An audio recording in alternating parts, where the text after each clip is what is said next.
Primeiro, obrigada. Pô, casa cheia. Feliz. Estava conversando com as meninas ali, feliz. Estamos muito felizes. Bom, trazer um pouquinho como distribuímos responsabilidade de dados em escala no Nubank, e é muito mais sobre processo, governança, muito menos sobre dados. Desculpem, vamos setar expectativas aqui. Mas é muito importante a gente trazer um pouco o que é o Nubank, como a gente roda, e eu acho que isso tem um valor imensurável para a comunidade, então vale muito a gente destacar isso aqui dentro. Me apresentando um pouco, Catarine, com um sobrenome esquisito no meio, tem um Luiz ali que ninguém usa, exceto minha mãe quando ela está bravona comigo, mas todo mundo me chama de Kat, então, por favor. LinkedIn está aí se alguém quiser se conectar e trocar experiências. Um pouquinho da trajetória muito rápido. Eu trabalhei com banco de dados no início da minha carreira como estágio ali, eu fiquei uns 6 anos em banco, decidi que eu queria infra, mudei completamente minha perspectiva, mas, na verdade, o banco de dados nunca sai. Entrei no Nubank em 2024, na área de storage de databases, na época chamava só databases nunca saem de você. Estou aqui no time agora liderando o squad de provisioning e caching, então tem uma grande gama aí, hoje a gente é uma business áreas bem grande, dá para a gente dar mais contexto, mas eu ficaria horas falando só sobre isso. E um ponto muito importante aqui, de comunidade, eu acho que vale muito destacar, eu vi algumas pessoas aqui, e isso é muito relevante. Eu fiz muitos fóruns já, e eu já provoquei a galera aqui, então eu aguardo convites da gente fazer uns fóruns voltados também para a inclusão e projetos sociais aqui, e trazer projetos que envolvam mais mulheres na tecnologia. Eu liderei alguns projetos já junto com o time da Google, de trazer alguns fóruns sobre inclusão social. Projeto Tech Só para Elas, pessoas, vocês têm que nos ajudar a criar ambientes saudáveis e seguros. Então, no projeto Tech Só para Elas, eu gosto muito de destacar que a gente fez um projeto seletivo às cegas para que as escolhas das pessoas fossem sobre suas capacidades e não sobre quem elas são fisicamente. Então, fica aí a dica, se alguém quiser trocar ideia sobre isso depois. Não é sobre isso que eu vim falar, mas eu gosto sempre de destacar, porque isso é relevante para a comunidade, diversidade importa. Vou começar um pouquinho diferente, para ajudar aqui e vocês acordarem. Me fala, chutando assim, ó, todo mundo sabe, a gente tem Operação Brasil, México e Colômbia. Quantos bancos de dados a gente tem em produção hoje? Chuta o número, chuta o número. 10 mil? Pouco, vai, sobe. Menos também. Pouco. 25 está bem perto. Quem falou 25? Está ali, está ali, está ali. Hoje a gente tem mais ou menos 21.500, esse número já deve estar desatualizado, porque eu tirei ele umas 2 semanas atrás, a gente tem uma escala de crescimento significativa. E aqui eu trouxe só um dado relevante, só para a gente entender o tamanho da dinâmica aqui que a gente vai trazer. Eu estou falando de databases canônicos, todo mundo sabe que a gente é major em usar Datomic e DynamoDB. Então, esse número é sobre isso, tá? É a quantidade de Datomic e DynamoDB que a gente tem em produção, mais ou menos hoje, na operação de 3 países. Tá? Distribuído mais ou menos isso, e aí, para dar uma ordem de escala, porque isso vai fazer relevância na minha próxima pergunta, a gente tem 18 mil no Brasil, mais ou menos 2 mil no México e 800 na Colômbia. Então, a gente é um time global hoje que atende 3 países, tá? Pelo menos. Agora é a pergunta-chave. Quantos engenheiros gerenciam esses bancos? Atualmente, 3 contando comigo, mas o time deveria ter um pouquinho mais. Vai. Um pouquinho mais.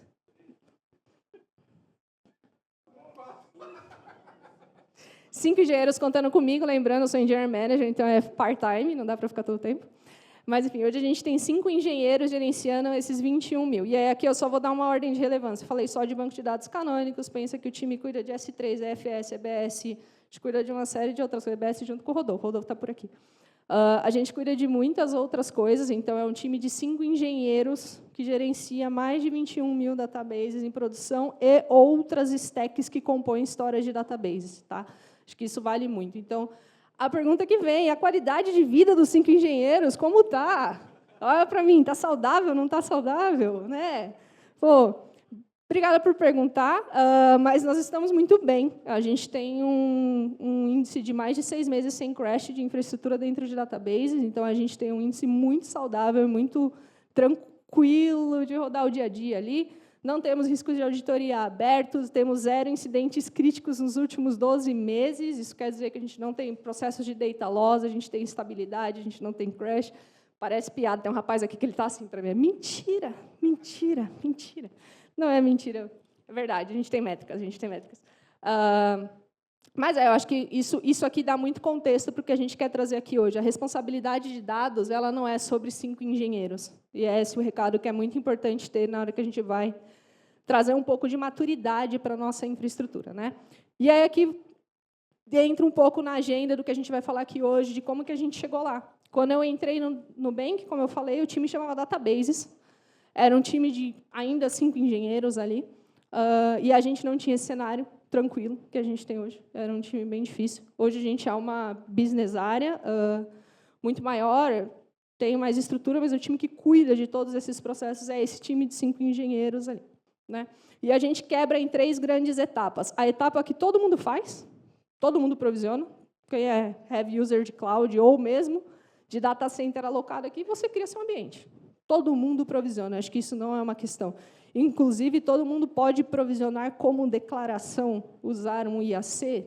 Todo mundo consegue, ferramentas de mercado, tranquilo de fazer.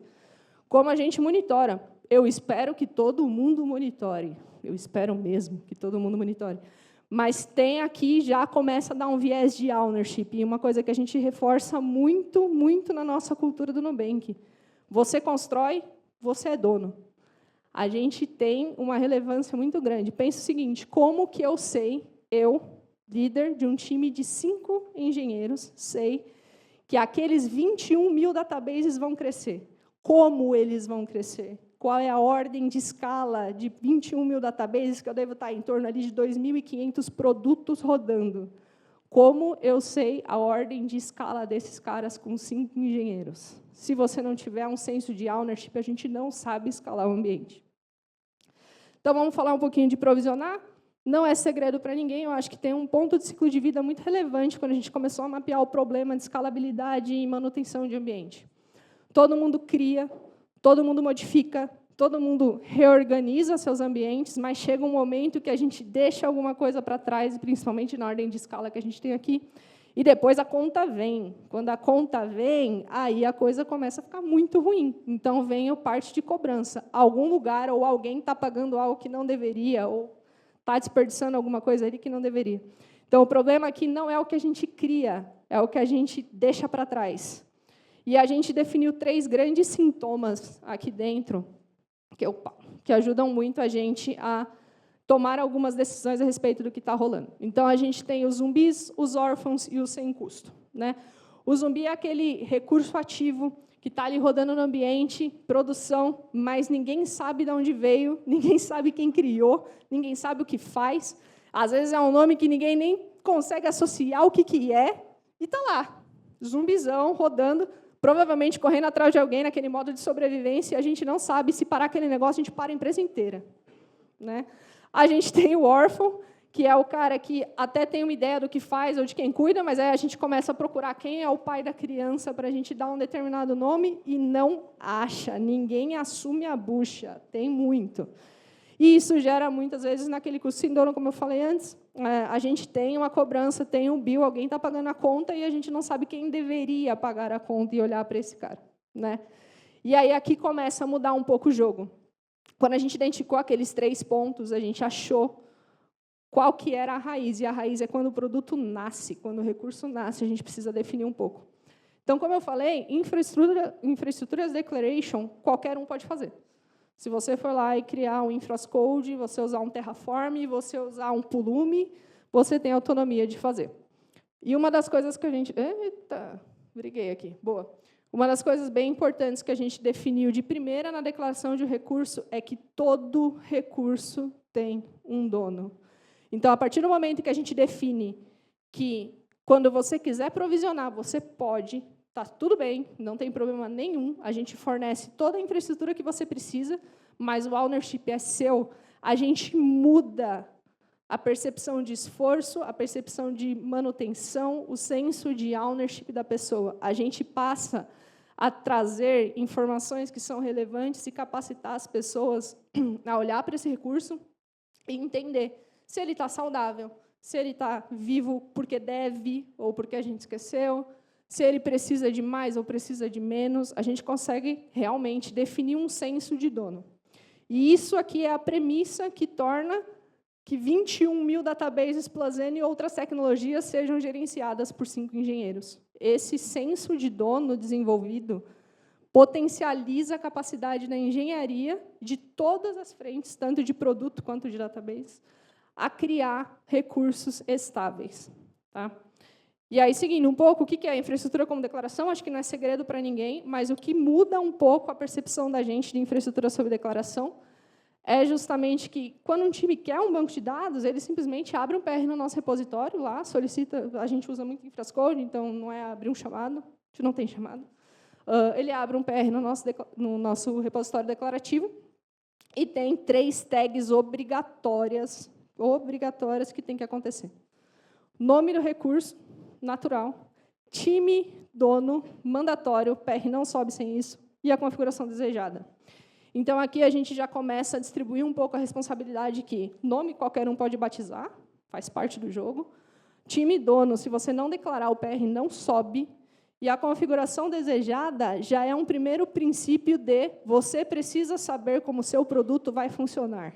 Se você não souber, você vai provisionar ou over-provisioned ou sub-provisioned e você vai ter problema.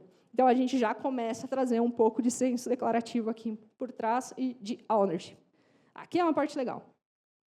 Os ciclos simples de provisionar um recurso começa lá na ponta, o time de produto tem a necessidade, abre um PR, vem para o nosso repositório declarativo, que chama Nimbus. O Nimbus, ele chama o chapéu seletor. Tem Harry Potter aqui? A galera gosta de Harry Potter? É ele mesmo. O chapéu seletor ele tem a função de definir aonde esse recurso tem que ser alocado. Ele literalmente escolhe a casa onde esse recurso vai morar. Então, ele ativa a função dele e define sobre N regras que a gente tem corporativas, vamos parar por aqui, mas aonde esse recurso tem que morar. Né? E ele atribui aonde ele alocou essa pessoa a penseira. Harry Potter, penseira, puxou as memórias. A penseira ela é responsável por lembrar aonde esse recurso está alocado. Tá? Tudo isso, primeira etapa, eu falo de um time de produto abrindo um PR e eu não tenho um engenheiro no meio. Tá? E aí, as responsabilidades aqui um pouquinho, para considerar a stack, tem alguns contextos que valem a gente reforçar. Além de definir a localidade, a gente tem algumas pontas de contexto para cada um deles que a gente sempre tem que considerar.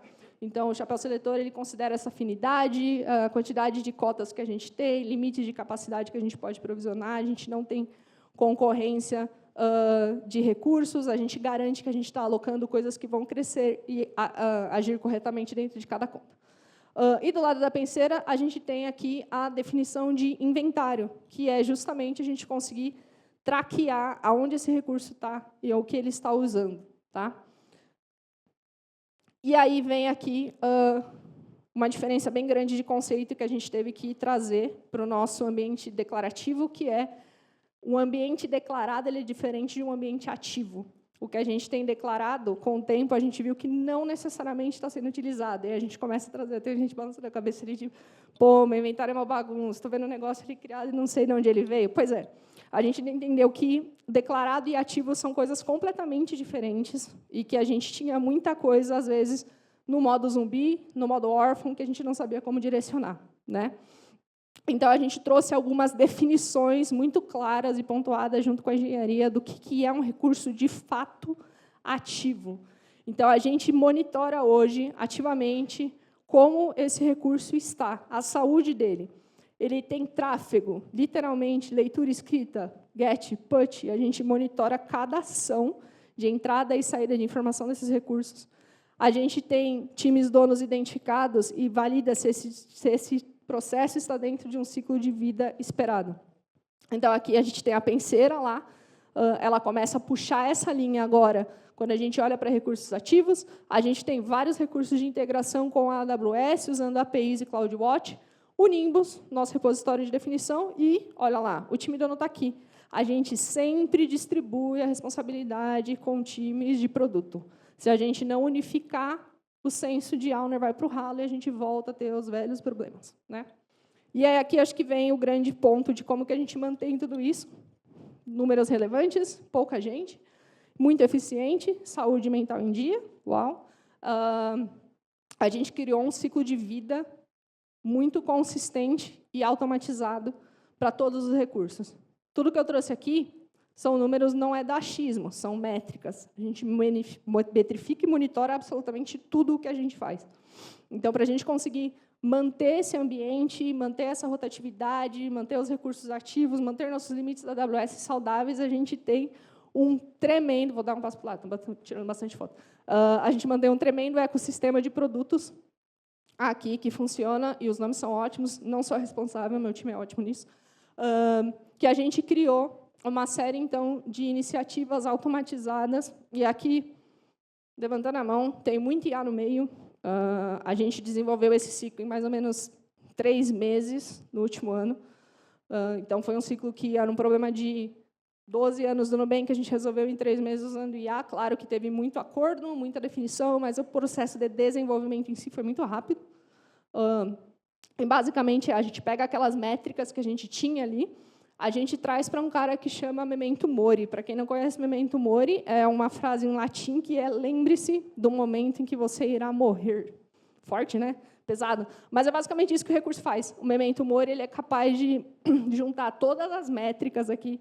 Então, ele identifica se o time ainda existe, identifica as métricas de uso, identifica se o recurso está declarado, mapeia onde esse recurso vive e lembra para o recurso que esse recurso precisa morrer.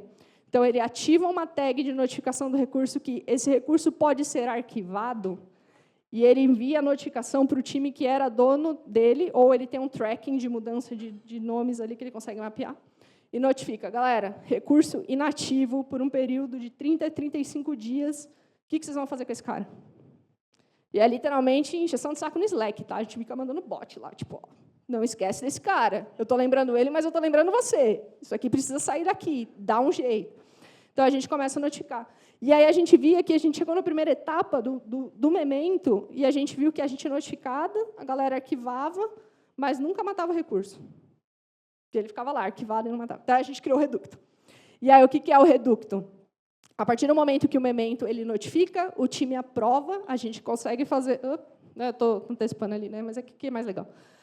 A gente consegue fazer todo o mapeamento da necessidade desse recurso. E aí, o que é mapeamento de necessidade de recurso?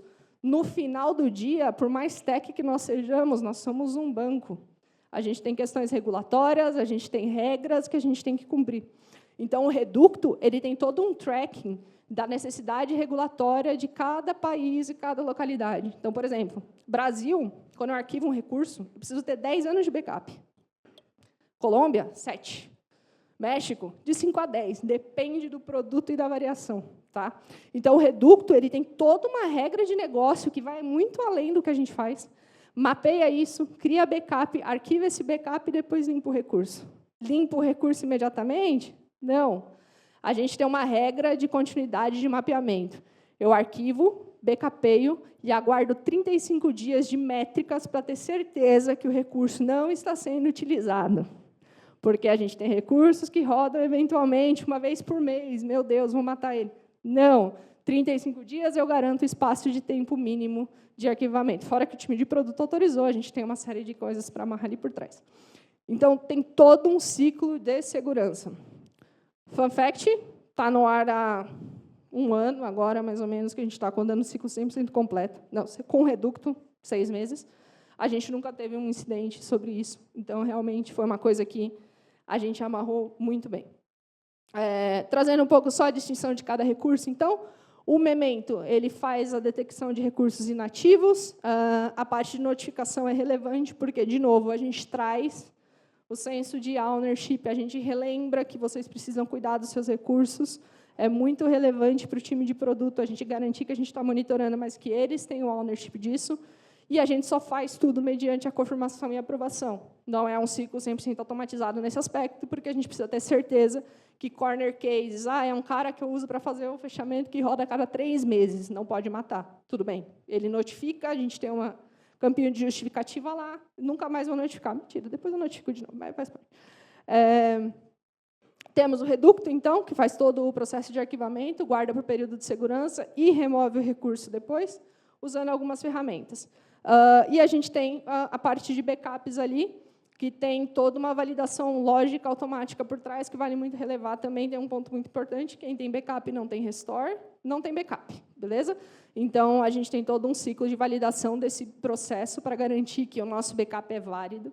Se a gente precisar voltar esse backup em algum momento, ele é funcional, a gente não tem risco de fazer um backup e alguém precisar do dado de novo, a gente não conseguir restaurar. Tá? Então, é tudo muito bem amarrado para que a gente tenha muitas regras de segurança. Pode tirar foto, pô. A gente é muito amarrado para que a gente tenha muitas regras ali por trás, que a gente garanta não só que o nosso ciclo de vida útil dos nossos recursos está funcional, mas que todos os requisitos por nós, temos bancos, temos questões regulatórias para cumprir, estejam sendo cumpridos aqui por trás. Tá? E aqui um pouquinho do resultado. A gente tem aqueles 21,5, mais ou menos, mil recursos traqueados hoje. A gente tem essa janela de segurança de mais ou menos 35 dias ali que a gente opera. A gente também dá a função de alguns times que eles falam, pô, não lembro o que esse cara faz. Ele coloca lá em observação, a gente tem um período que a gente garante que esse recurso vai ficar ali em stand-by, notifica de novo, e aí eles têm a opção de fazer a remoção do recurso. E a gente tem, de novo, 0 incidentes e deleções sem backup. Tem muita janela ali, faz muito ciclo, muita validação, a gente faz muito teste, inclusive, faz um backup, apaga esse backup e vê se ele apaga. A gente faz realmente testes cíclicos de garantir que o nosso processo não é só para falar. E acho que, para fazer um recap só aqui, então, do que a gente viu ao longo desse ciclo, que vale muito destacar, né? O ownership não escala sem automação. Não escala sem automação. É inviável para a gente, com times otimizados que a gente tem, garantir que todos os nossos recursos estejam funcionais como devem, respeitando as regras que devem. A automação, ela tem que ser o coração. Tá? Então, a gente fazer toda essa parte de declaração de responsabilidade é muito importante, ela é funcional, e ela garante que depois, qualquer coisa que você vá fazer a nível de automação, você tenha regras e seguranças confiáveis. Tá? Life cycle é contrato e não processo. A partir do momento que a gente definiu com os times que recursos vivem e morrem, isso é mandatório, a gente criou um ciclo que provisionar é muito fácil, mas que as pessoas pensam antes de provisionar seus recursos. E a gente torna as coisas agora confiáveis a níveis de a gente está pagando a conta que a gente deveria, a gente está usando o que a gente deveria, a gente não tem limite porque a gente cresceu mesmo e não porque a gente está usando as coisas de forma indevida. Né? E a gente garante para o cliente ali que o recurso tem dono desde o primeiro dia até a morte, e a gente consegue traquear todo o ciclo de vida. E, por último, times precisam de visibilidade e não de burocracia. Todo o processo que a gente fez, a gente puxou a burocracia. A gente garante o tempo da regulação. A gente garante que se o processo está sendo usado ou não. A gente faz as métricas de monitoramento. O que a gente entrega para o time é métrica, é valor, é responsabilidade de simplesmente olhar e ter certeza. É confirmação. Eles não precisam se desgastar fazendo análise, eles não precisam se desgastar buscando alguma informação. A gente entrega isso pronto, automatizado para eles. Então, a gente consegue criar um ciclo de confiança, não burocrático, e garante que esse papel de ser owner está com eles, mas é diante de um ciclo todo muito bem amparado e suportado por eles. Para fechar, obrigada. De novo, tem o QR Code. Não sei onde está o QR Code das vagas, mas que fique muito claro. Está aqui, olha lá. Temos vagas comigo, temos vagas com o Rod, que está ali, ó. Rod, levanta a mão, Rod. Temos vagas por todo o Nubank, então, quem estiver interessado em saber mais, em acompanhar mais o processo, por favor, nos chamem, estamos aqui.